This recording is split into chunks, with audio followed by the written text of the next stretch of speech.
Hey, what's up, everybody? I'm Jim Barry. Welcome once again to Miami Life, the show that tackles the issues and gets up close with the movers and shakers who help shape life here in South Florida. Leading things off today is our new person of interest because she literally is the new sheriff in town.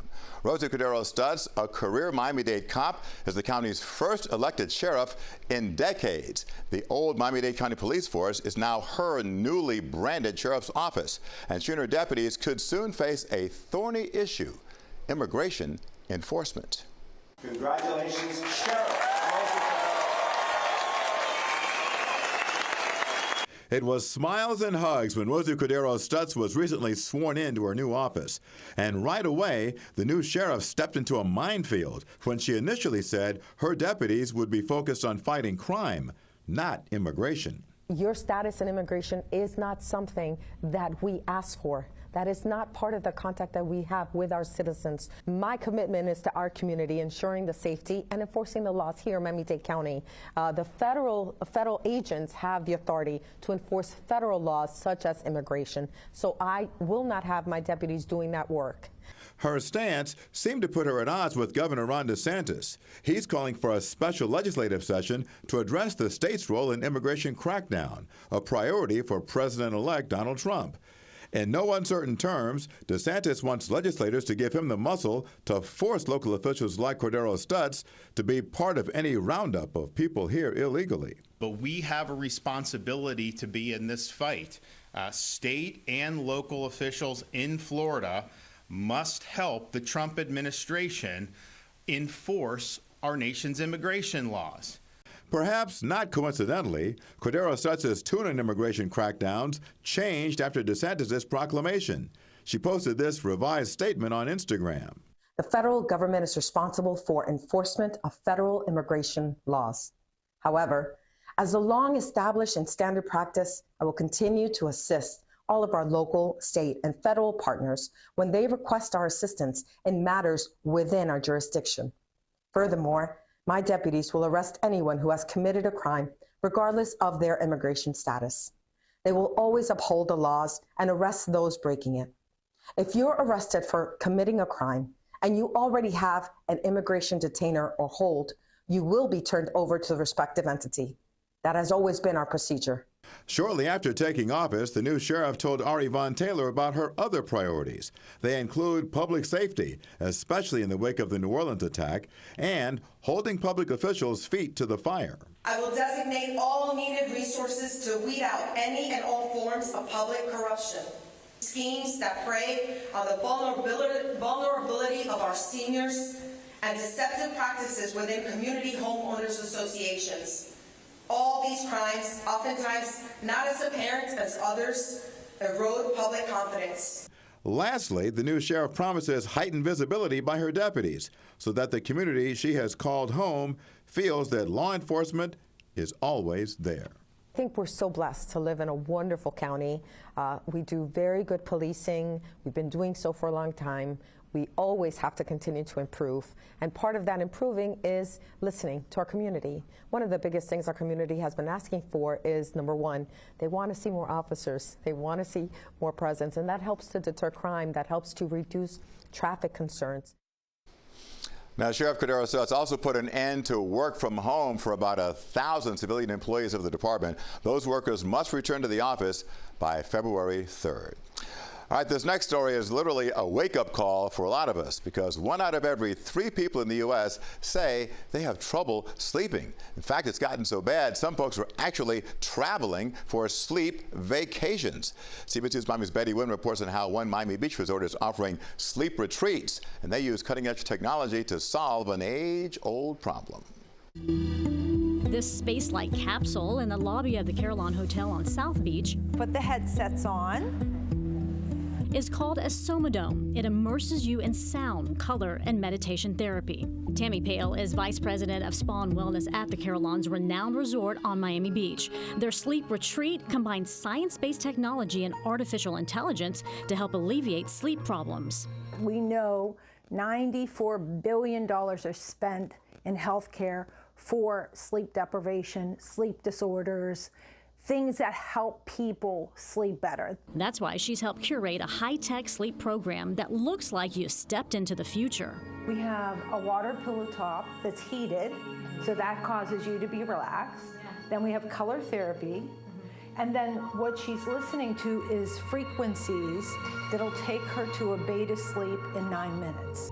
And if that doesn't have you floating off to sleep, you can experience weightlessness in this bath filled with 800 pounds of Epsom salt, designed to relieve pain and stimulate relaxation. Because the skin is the largest organ in the body, it absorbs the Epsom salt, which is a nice form of melatonin, which our body produces to regulate sleep.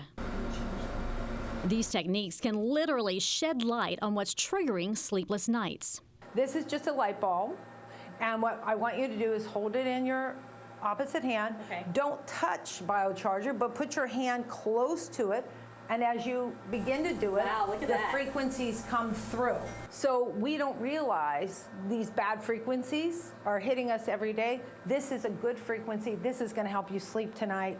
It's called a biocharger, designed to send restorative energy through your body. Look at that light up. Even sleep experts acknowledge technology is helping light the way to alternative sleep solutions. So we are seeing that, consumer products are becoming more and more popular as a result, as a solution for people suffering from sleep. But the true test is when you lay down on this all-suite hotel's bright bed. It's powered by artificial intelligence. When we apply AI on top of that, we learn your different sleep patterns, what you need at different points in the night, and we're able to put in place active pressure relief that's targeted just for you as an individual. All of this is designed to give you the best rest you've ever experienced amid an ocean view that's straight out of a dream.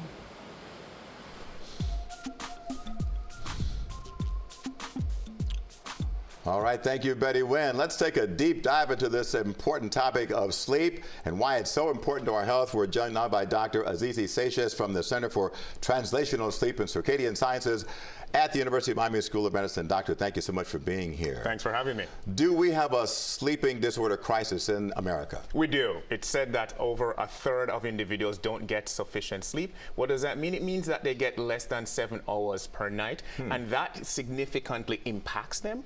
Also, we've found that about 70 million people have a sleep disorder as well, and not many people know this. It says 85 to 90% of people with a sleep disorder don't know they have one. Wow. So how do you know that you have a sleep disorder? What are the symptoms? Well, the classic signs are typically when you go to sleep and you have significant impairment or you can't fall asleep at all. So for example, insomnia.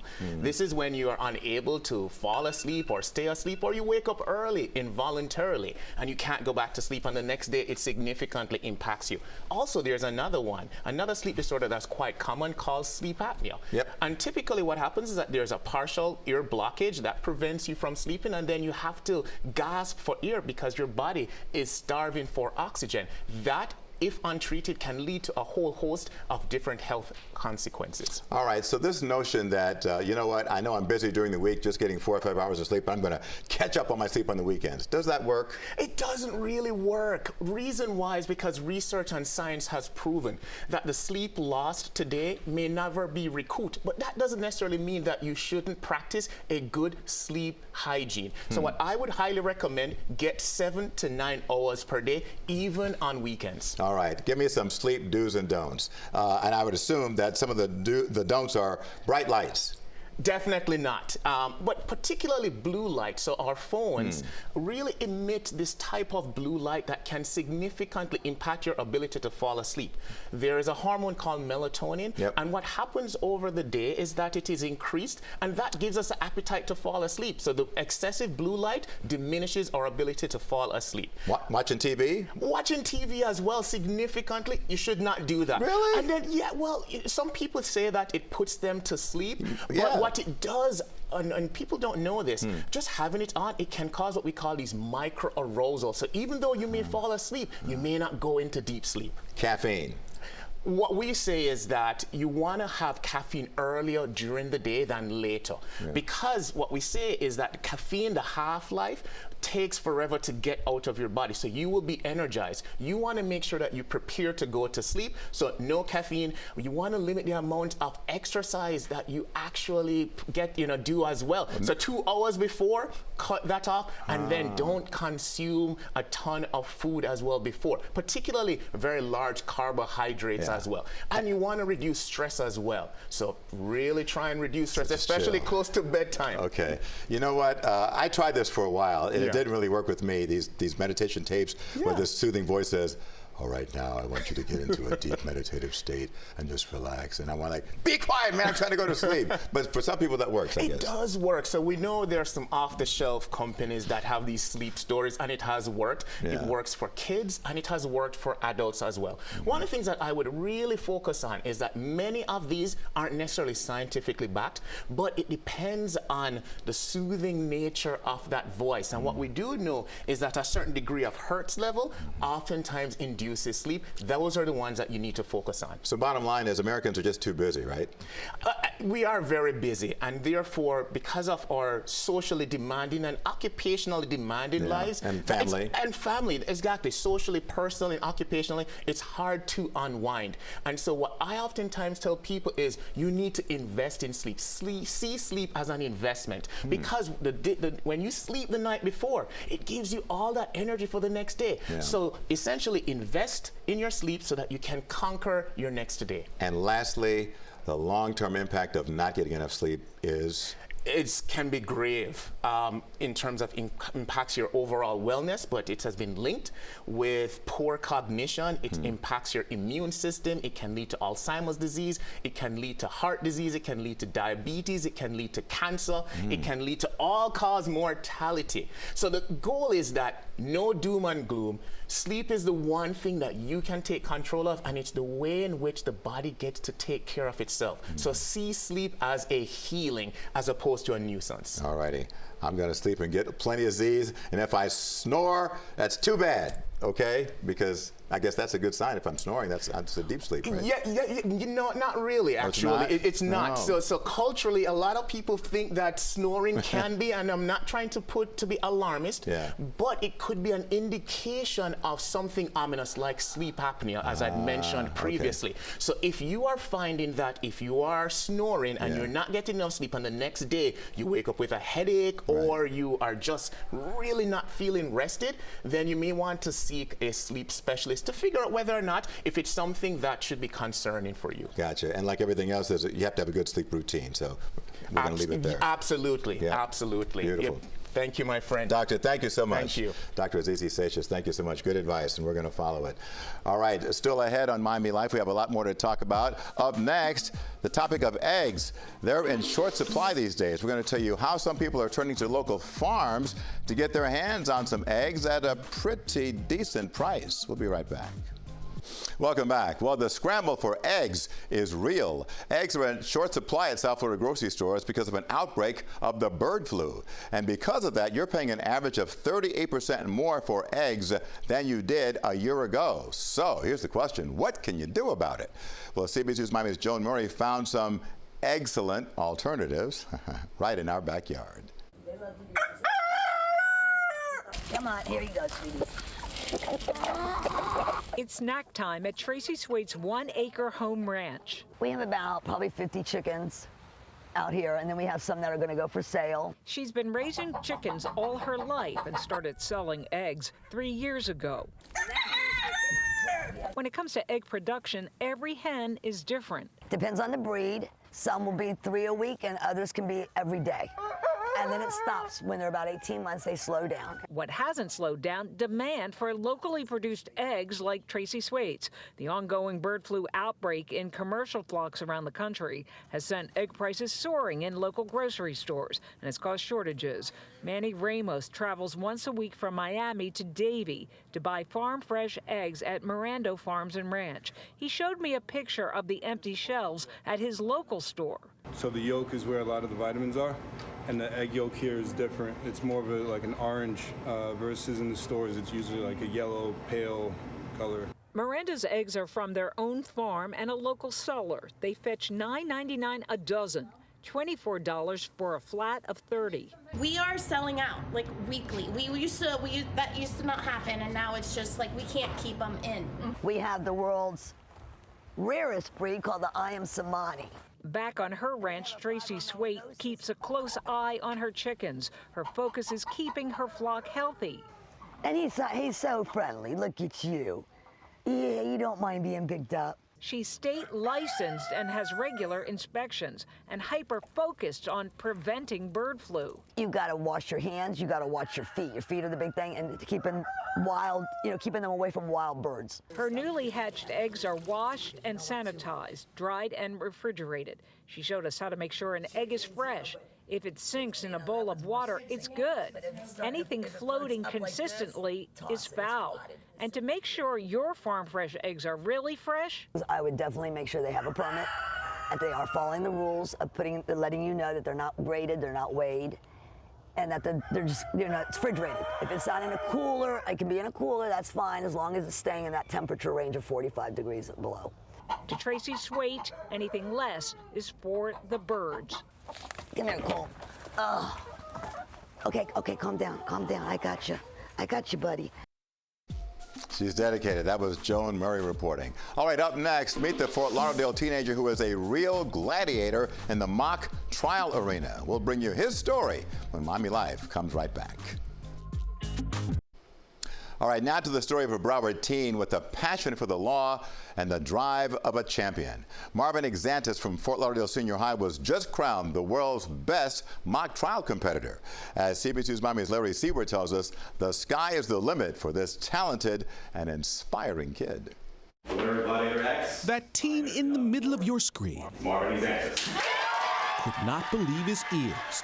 He just won a 7-pound life-size gladiator helmet replica, a trophy reserved for the world's mock trial champion. For the first time, it's a kid from Broward County headed down an inspiring path. Eventually, I want to go into politics maybe, or even go into a judgeship, so that's the ultimate goal, or maybe even own my own law firm. Marvin Exantis will be his family's first college student. He's president of Fort Lauderdale High School senior class. Marvin has always been a big inspiration for me.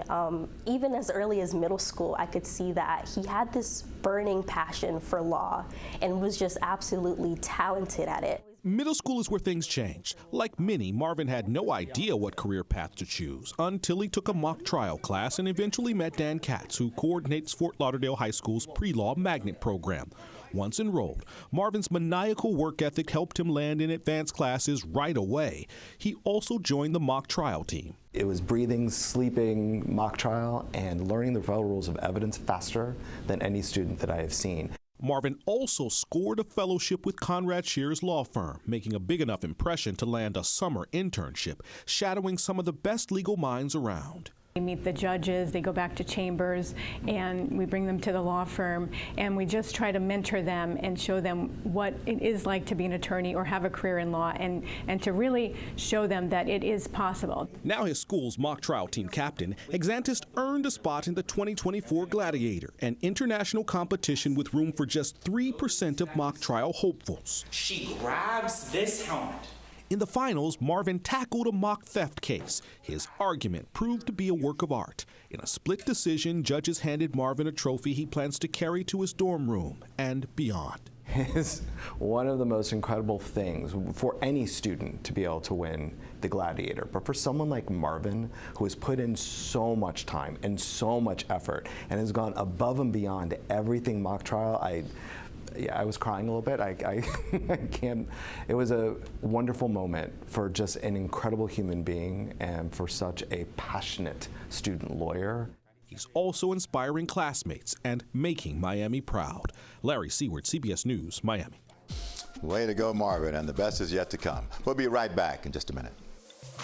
Well, next week in Miami Life, the food truck boom. South Florida is loaded with trucks serving all sorts of tasty foods, and some folks are making a killing. We'll take a look at why so many culinary entrepreneurs are ditching the idea of a traditional restaurant and instead going mobile. Watch for that story next week. And finally, on last week's show, we talked to 3 aspiring journalists about where they get their news and what the future of the news business looks like. And I was struck by their passion for journalism. And after our segment, the conversation continued as we talked about the news business. And I tried to share some of the insight that I've collected during my long career and how they can kickstart theirs. What you end up doing is you end up borrowing a little bit from everybody as you find your own style. That conversation is online right now at cbsmiami.com. If you want to see it, just search student journalists, and all three of them have a very bright future. That does it for this week's Miami Life. We'll see you every Thursday for Miami Life at 6:30 on the stream. You can also watch all Miami Life episodes on demand on our YouTube channel. I'm Jim Barry. Thanks for watching. See you next time.